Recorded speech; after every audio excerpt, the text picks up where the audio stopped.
Everyone, welcome to Guldar বিল। আজকে আমি আপনাদের নিয়ে যাব ফুলের এক রাজ্যে।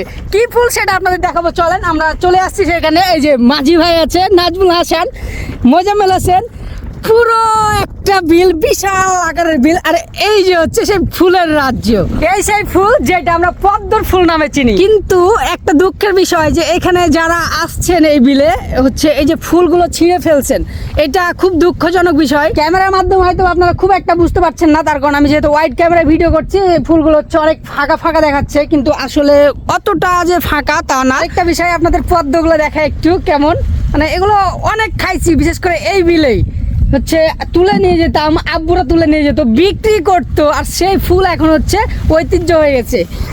এই যে পদ্ম চাকার ফুল, এই যে পদ্ম দেখেন, ওয়াও ওয়াও, দেখি দেখি দেখি, আগান আগান আগান আগান, মাশাআল্লাহ। এই যে পদ্মটা হয়েছে, এটা হয়তো বা বেশি দিন ছেলে পেলে দেখলে রাখবে না। যে কত বড়, এটা কিন্তু খাওয়ার উপযোগী মনে হয়নি এখনো। দেখি ছিট তো ছিট ছিট ছিট ছিট।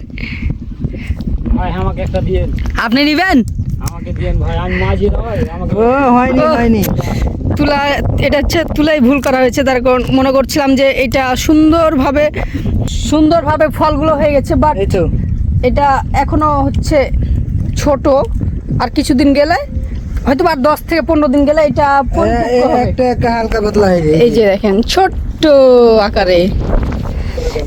এখানে কিন্তু অসংখ্য পদ্ম আছে, যেগুলো হচ্ছে পরিমাণে অনেক ছোট, হয়তো আর 15 দিন গেলে পদ্মগুলো সুন্দরভাবে পরিপক্ক যখন হবে তখন এগুলো খেতে পাওয়া যাবে। এই দেখেন, ওয়াও মাশাআল্লাহ।